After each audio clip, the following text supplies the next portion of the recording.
Public domain में एक सवाल बहुत गूंज रहा है नीलेश जी कि नरेंद्र मोदी जो हैं वो डिक्टेटर हो गए हैं और वो सारे इंस्टीट्यूशन को सबवर्ट कर रहे हैं, सारे इंस्टीट्यूशंस को अपने कब्जे में ले रहे हैं, सब कुछ उनके ही इशारे पर हो रहा है। बीजेपी के अंदर इंटरनल डेमोक्रेसी की स्थिति क्या है, इस पर तो सवाल जवाब हो सकता है कि वहां एक जिसको आप कह सकते हैं कि जबरदस्त उनकी चलती है और उनकी तूती बोलती है। उसके उनके समर्थक कहते हैं कि नहीं, हम लोग डिसिप्लिन पार्टी हैं और अपने नेता को सम्मान देते हैं, नेता हमें जो कहते हैं वो मैं करता हूं। उसका पर्सपेक्टिव ये है। लेकिन अगर उनके विरोधी का पर्सपेक्टिव समझें तो ये भी हम मान सकते हैं कि वे पार्टी का इनर डेमोक्रेसी नहीं है। जो लोग हैं, कुछ लोग मिलकर के फैसला ले रहे हैं, वो एक अलग विषय। लेकिन नरेंद्र मोदी सारे इंस्टीट्यूशन को सबवर्ट कर रहे हैं। उसमें एक आध दो एग्जाम्पल देते हैं कि इलेक्शन कमीशन का कैसे नियुक्ति हो रहा है और बाकी जगहों पे क्या नियुक्तियां हो रही हैं, उसको लेकर के एक दो एग्जाम्पल देते हैं। लेकिन ये एग्जाम्पल क्या उनके जहन में नहीं आता है कि अपने ही मुवक्किल को लेकर के या अपने ही क्लाइंट को लेकर के, जिसकी हियरिंग होनी है एक दिन के बाद, और उस हियरिंग के पहले वही वकील पत्रकार के भेष में एक प्लेटफॉर्म पे इंटरव्यू करता है। ये कैसा सबवर्जन है? ये किस प्रकार का विचार है? ये किस प्रकार का इकोसिस्टम क्रिएट करने का विचार है? इस पर कोई सवाल क्यों नहीं उठता है?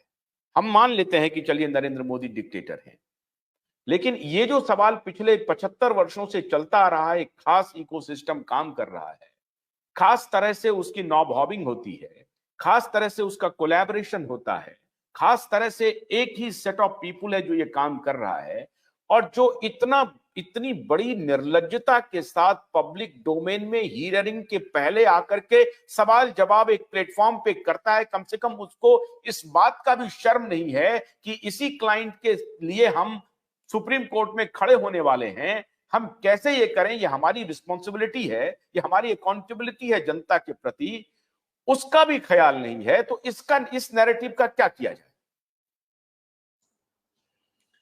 नहीं, इसको सिंपल लाइन में अगर बताए ना कि आप जनता को बार बार बेवकूफ नहीं बना सकते, एक। और दूसरी चीज, अभी तक क्या हुआ मैंने आपको कल बताया है, इस पर ध्यान नहीं दिया लोगों ने। और गलती मोदी जी की भी है कि कलिको पुल के सुसाइड नोट पे उन्होंने एफआईआर रजिस्टर करवा के एक्शन लेते तो आज कपिल सिब्बल से लेके इनके जितने इकोसिस्टम वाले हैं, वो पहले का चोर चीफ जस्टिस ऑफ इंडिया कौन था, वो जयेश खेर, बाद में वो दीपक मिश्रा, ये जितने के नाम हैं ये सब जेल में होते हैं अभी। तो ये मोदी जी का जो लिबरल अप्रोच रहा है इस मामले में, उसी का फल ये देश भुगत रहा है कि ये कपिल सिब्बल जैसे लोग आजाद घूम रहे, अभी भी इनकी दलाली चोरी चकारी शुरू है। तो इसलिए सारे देशवासी मिलकर पत्र लिखे मोदी जी को और उनको कहे कि आप कृपया इस मामले में कलिको पुल के सुसाइड नोट में एक्शन ले, एफआईआर रजिस्टर करे और दोषियों को अरेस्ट करे।